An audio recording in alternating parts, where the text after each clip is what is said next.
How's it going, everybody, and welcome to episode 209 of my Master My Garden podcast. Now, this week we're looking at the best potato varieties for, I suppose, for growing at home.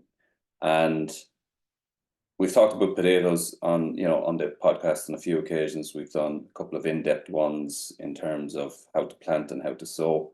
Won't go into that so much today. We'll just talk about varieties and choices. And it's an interesting time because it's middle of January, and with the exception of maybe the southwest of the country, there won't be too many potatoes getting planted anytime soon. Certainly for me here, we're looking at, in the tunnel even, you're looking at kind of February time before you would plant, and outside, you're probably looking at April and potentially well into April, just depending on the weather and so on. Soil temperature is hugely important, and that really determines when you can get out and plant. You're looking for good solid 10 12 degrees for a period of 7 to 10 days before you would even think of putting potatoes into the ground. You can, in a tunnel situation, you can obviously put down some black plastic, heat up the ground a little bit, sort of artificially heat up the ground a little bit, and that will help, and it might get you started a little bit earlier. And as I say, in certain parts of the country, you'll be able to sow and plant your potatoes that bit earlier anyway, down the southwest particularly. So variety wise, it's an interesting one. We're talking about it quite early, and the reason I'm talking about it early is that there has been a lot of turbulence in seed potatoes over the last couple of years. I suppose initially Brexit caused some issues, and varieties that were, I suppose, sort of readily available to the Irish gardener were reduced quite a lot, and because they're not grown commercially here, and then there's no real demand, in terms of volume for the seed over here. So you might have a lot of home gardeners that use, a certain variety of seed, but then the crop is not grown commercially. So that means that there's no requirement for bulk seed here, and hence the variety doesn't end up available in the country. Now, it took a year or two, but a lot of those varieties are kind of back now through various means and methods. But this year, there's quite a scarcity of seed potatoes, and this is again following on from the cold and wet, and particularly wet time that we had last year. So what's happening, and the wet weather, what's happening basically is crops generally, the volume of harvest was down quite a lot commercially, and on top of that, there's quite a lot of wastage. So where typically a farmer would be harvesting X amount of ton per acre, that harvest tonnage was down. The wet means then that there's quite a lot of disease and problems with potatoes. So at the grading stage, the grade off is quite a lot more, and then because of that scarcity, the price of eating potatoes, of ware potatoes, as I'm sure you've all seen, so anyone that's buying potatoes will have seen, that they're typically priced very high at the moment versus, say, where they were 12 months ago. And because they're highly priced as a ware potato, as an eating potato, that means that a lot of the farmers are just putting all of their potatoes into eating and keeping none back for seed, because the amount of work that's needed to produce a ton of seed potatoes is a lot higher. You have a grading process, a lot more grading. It would need 2 or 3 grades. It has to go into cold storage for a certain period of time. Then you have to get it certified, and that's tricky, and not tricky, but it's another procedure that needs to be done. So what's happening is a lot of the stock that would have been maybe earmarked for seed is just sort of going off now and into eating potatoes, basically, with the result that they're scarce. So that's why I wanted to talk about it quite early. The point I'm making is that if you have intentions to grow potatoes this year, then you need to get out and get your seed. As soon as you can, you'll start. It's in some shops already. You'll see it going into more shops quite soon, and the earlier you can get it, the better. You don't even need to plant it, you just need to keep it in a sort of cool and dark place for the next while, but have it sourced anyway. It's particularly if there's certain varieties that you're looking for, because you might hold back for a month or 6 weeks, and then when you go looking, they may not be there. So just, if you are intending to grow potatoes, try and source your seed potatoes as soon as possible. So that, as I say, we're going to chat about the varieties now, and just a sort of a really brief overview on the growing side of it. So what you're talking about is first earlies, which are the earliest ones that you can plant, the earliest ones that you can harvest. We're talking about second earlies, which are slightly after that, main crops, and then salad potatoes. And that's kind of the 4 categories. And within that, then you choose your varieties. Just again, I did cover it in a previous episode, and you'll find that, I'm not sure what episode it was, but it was a episode number, but it's an in-depth growing guide for seed potatoes. But basically, first earlies, you're going to plant them, all of them you're going to plant down 4 inches into the ground or thereabouts, and you'll mound up afterwards. Distance for first earlies is 12 inches or 30 centimeters apart in the drill, and then 45 centimeters or 18 inches between the drills. You're going to plant, typically speaking, in March, April, and you're going to harvest in June, August, typically. And this is outside now. Obviously, you can have earlier crops from polytunnels. Second earlies, you're going to plant out in April, May, and then same distance down, 10 centimeters or 4 inches. Distance between them in the drills is the same, 30 centimeters and 12 inches. And then between the rows, again, 45 centimeter and 18 inches between the rows. Main crops, slightly later, you're looking at April, May for planting. Again, the same depth, 4 inches, 10 centimeters. Distance between them within the drill is 15 inches or 37 centimeters approximately. And then between the rows, you're looking at 27 inches or 67, 68 centimeters. So you're looking at quite a lot bigger spacing when you start getting up to the main crops. And then harvest time, you're looking September, October, and even into November. And then salads, again, is early. You're going to get them planted in March, April, again, outside. You can go earlier in a polytunnel or in containers in a polytunnel. And then 9-inch spacing within the drills, so they can go quite close together, and an 18-inch spacing or 45 centimeters between the rows. Typically, salad potatoes are generally sold or sowed and planted in containers and in polytunnels. That's where you see a lot of them, and you're going to get a really early harvest there. Sometimes from a polytunnel, you might get a harvest in early June, but typically outside, you're going to look at a harvest in July and right through to September. So they're kind of the 4 categories. Within that, then, and I'll just talk as well at the end about the varieties I grew, and I suppose the final assessment after growing them this year. So all the ones I grew were blight-free varieties, of which none of which I'd grown before. So just interesting to, I suppose, chat about those. The early varieties, the usual ones, Sharps Express, a really, really good, versatile variety. The thing with earlies and second earlies, particularly first earlies, you're going to get them into the ground and you're going to get them out of the ground before there's any blight issues.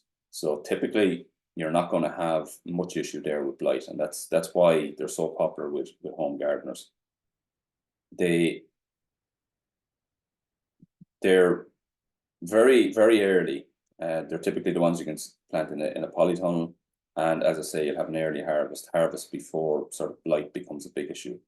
But to start off with Sharps Express, a really old, sort of popular variety, very versatile, can be used for all forms of cooking. So, some potatoes are suitable for maybe 1 or 2 of the ways that we eat potatoes, but not them all. But for example, Sharps Express is suitable for boiling, mashing, baking, roasting, chipping. It's also really suitable for, can be suitable for salads as well, for your potato salads and so on. So it's a really versatile potato, white skinned, a really, really thin skin on it so that it bursts open when you cook it. And a very good potato, has really low resistance to blight, but luckily enough, you will have it harvested, 9 times out of 10 before blight becomes an issue. Next one then is Duke of York. and there's Red Duke of York, which I actually grew last year. That's kind of an old variety. Not such a big harvest from it, but very, very tasty potatoes. I grew those in the polytunnel and they were really good. The Duke of York, which is again a white skin, is again an old type variety, is a really early one as well. Again, suitable for the polytunnel, not suitable for as many forms of cooking, so it's good for boil, for salads again, for roasting and for chipping. So less versatile maybe than the Sharps Express, but still a very, very good variety. Sharps Express is hugely popular down the southwest of Ireland, and Duke of York then sort of Midlands over to the west. Duke of York tends to be more popular.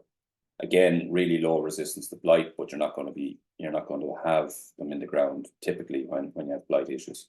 So again, a really good one. Another one, Homeguard, again, white skinned, really nice variety. One of the most popular early varieties, good heavy cropper, and a good all-round early variety to grow. Orla is another one. That's an Irish variety. It's a registered Irish variety. Really good early one. Probably not as tasty, to be fair, as the Sharps Express would be, but very, very similar. Very similar in the way, it's very, very versatile, white, thin-skinned, and another very, very good potato. When it comes to secondaries, then I suppose the names, the biggest selling seed potato is British Queens, probably up there as being one of the most popular eating potatoes that we have in the country, and one of my favorite potatoes, secondarily. The issue I had with it, I didn't grow it in 2023. Previous year I did, and went away on holidays, a beautiful crop, went away on holidays and came back and was covered in blight. And I did get to, cut off all the stalks at that stage and avoid the blight spreading down into the tubers. But the issue was that the crop was quite small. There was lots of potatoes, but they were quite small. Deliciously tasty. It's definitely one of my favorite potatoes. Superb for particularly steamed, and as I said, I think before, definitely one of my favorite potatoes. Really flowery and very, very popular in Ireland. It's probably the most, I suppose, popular potato, certainly in the earlier stages of the year. July, August, that sort of time frame. One of the biggest sellers in terms of seed potatoes as well. So if anyone is looking to grow those, I would secure them early. Maris Piper is another one. So that's some of the Maris ones that's really popular, particularly in the UK. Very good for chipping, particularly good for chipping. Also useful for boiling and baking, but it's the one that a lot of the chefs will say get for making your homemade chips. So it's a really good from that point of view, and that's a good secondarily. Then when it comes to main crops, you'll see there's not so many now in the earlies and the secondaries, and that's because there's lots of varieties within that space, but just the availability of them is a little bit less. There's I suppose there's several other varieties that we could look at, but they're not available in Ireland, so there's no point in going through them at this stage. Then when it comes to main crops, you're back to a lot of the ones that you would recognize, from all along. Things like Kerr Pinks. Again, it's a variety that is quite scarce this year, particularly, but it's a really good, solid variety. Has kind of a pink eye, white skin with a kind of a pink eye. Has moderate but not very much blight resistance. Unusual looking potato when you take it out. That the name, as the name suggests, it's Kerr's pink, so it has a kind of a pink eye on it, pink tinge to the skin, but a really good heavy cropper, very good for most forms of cooking, boiling, mashing, bake, roast, and chip. Really good potato, but the seed of that is quite scarce for the year coming. My next favorite potato behind British Queens is Records. This one has a kind of again, a flowery taste. Potato itself, you don't tend to get really huge potatoes in it, but they're generally a good sized potato, and slightly yellowish tinge to to the flesh slightly. But for me, British Queens Records are the two tastiest potatoes, and particularly after the British Queens are sort of finished, and you get into September, October, that's when the record typically comes into its own and tastes, superb. It's a really good follow-on potato for me. Again, I didn't grow it in 2023 because it doesn't have blight resistance at all, and I just didn't want the hassle. And I said I'd try the blight ones, the blight-free varieties this year, just to give it a go and see what to come up with. Next one on the list is Golden Wonders, and everyone again is familiar with those. Again, a common one for chips, and a really good variety, very, very flowery. It's an old variety, and particularly in Ireland, it's really well liked. It's quite late. It tends to be quite late, and it is a reasonable cropper, but not a very heavy cropper. But again, a really tasty potato, very low resistance to blight. So, very susceptible really to blight. So one that you'll have to treat, or otherwise you'll have issues. Next one is probably the biggest selling eating potato in the country. You see it everywhere, is Roosters. Bit of a mixed field on Roosters personally. They make brilliant chips. They make okay sort of mash and roast, but they're just not at the same level, in my opinion, that say a Record is, or a Golden Wonder is, or a British Queen is. They're okay, but they're everywhere, and you do get a bit sick of them. There's nothing kind of special about eating them, or you don't get, when you get the first Queens or the first Records, there's something just beautiful about those, but less so with the Rooster.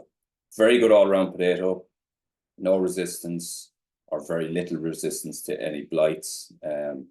Little bit susceptible to scab as well, but a really, really good heavy cropper, and that's where it kind of comes into its own.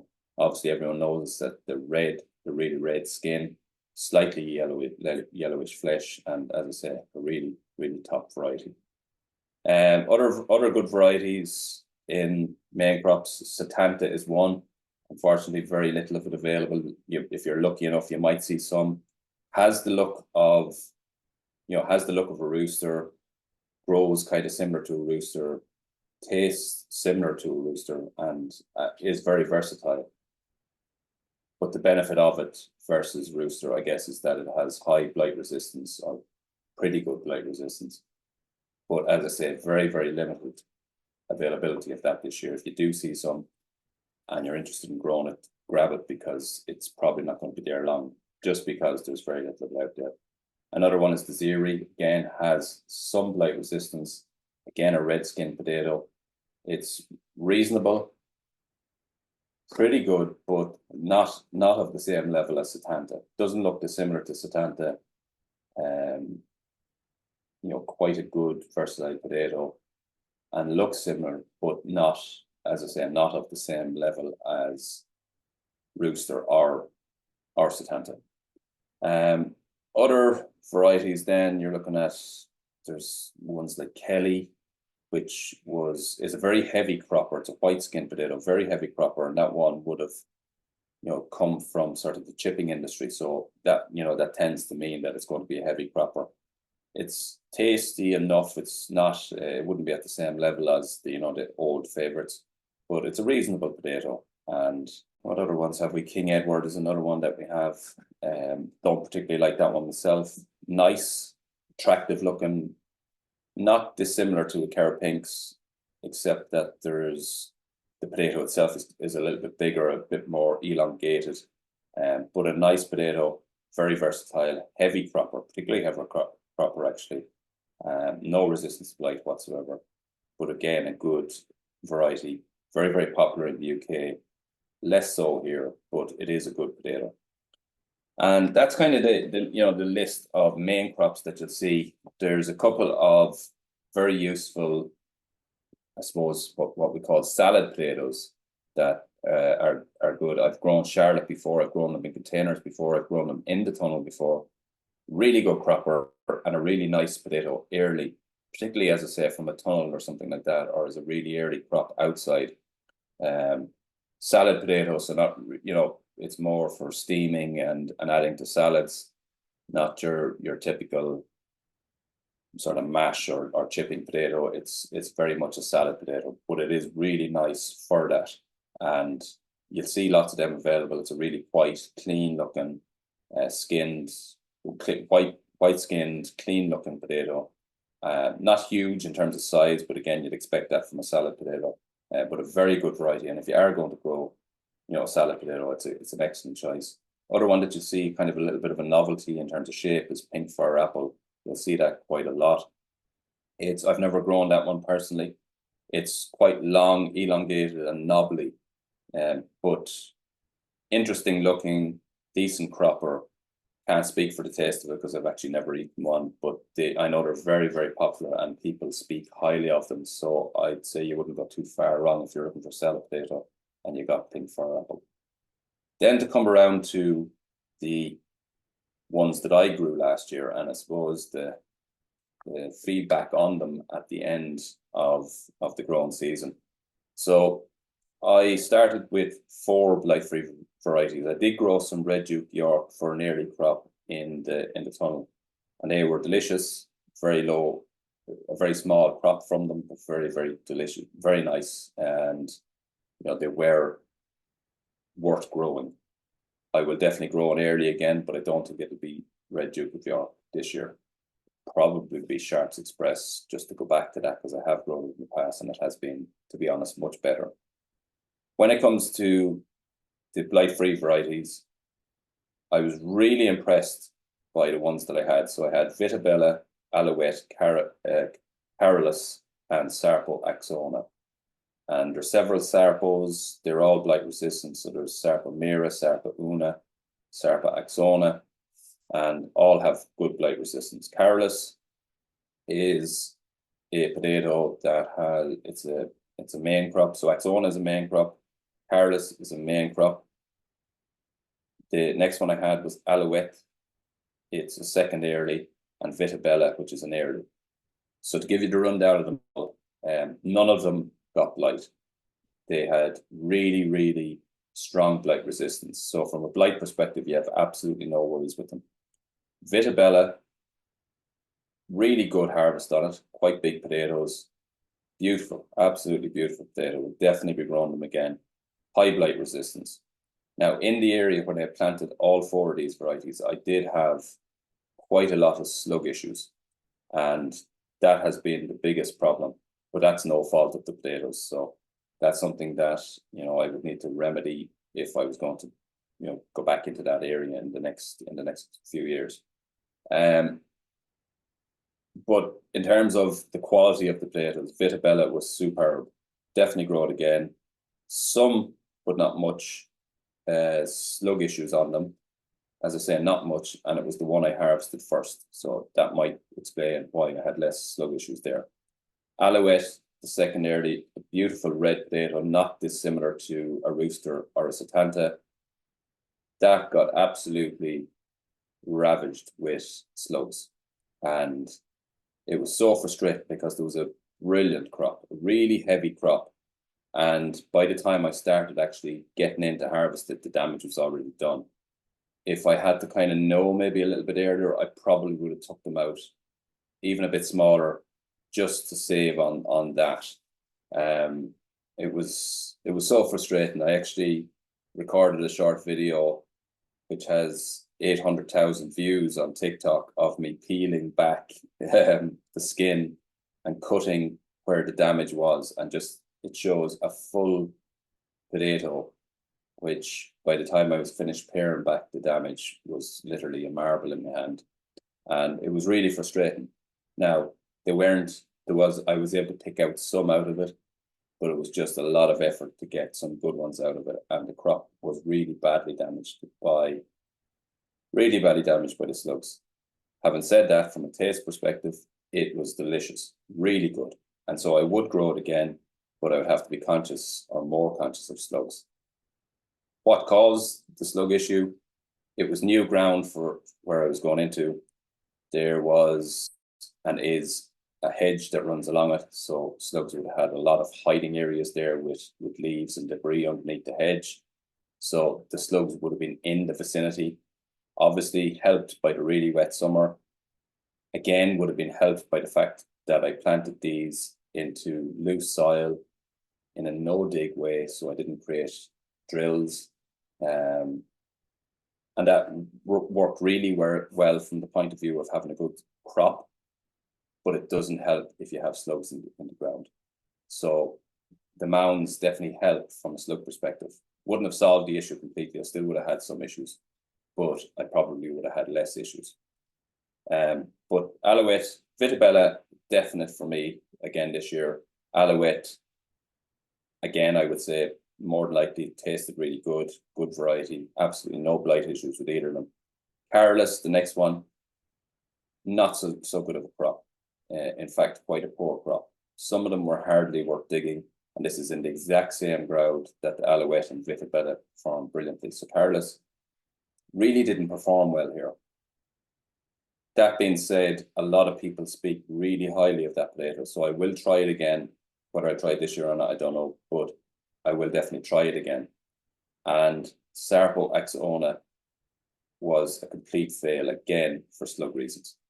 And so I didn't really get to taste them the way that I would have liked to make an assessment on them, because a lot of people speak about Axona and Una and Mira as being not that tasty.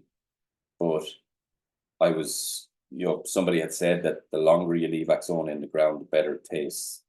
And that was my downfall in a way, because the slugs just had too much damage done by the time I got to it. And so that for me was a complete write-off. But it's always learning. It's always, you're always, every day is a school day is the same. But Vitabella, spectacular. Alouette, excellent. Carolus, not so much. And I see this year, Carolus is marked on where I bought them last year, is marked as a harvest fail. So, that's going to be quite common, because there is a lot of varieties that are either a harvest fail or they're getting rejected at certification stage because of disease issues that are there. So yeah, look, they're the varieties I had. Two out of four were were successful, with the exception of, or without the slugs, they would have been really good. So it wasn't a good year for growing potatoes for me, but definitely gonna have another go this year. I normally have great success, so it was one of those things. The blight resistance was why I was growing them, and that really impressed me. I was absolutely thrilled with that.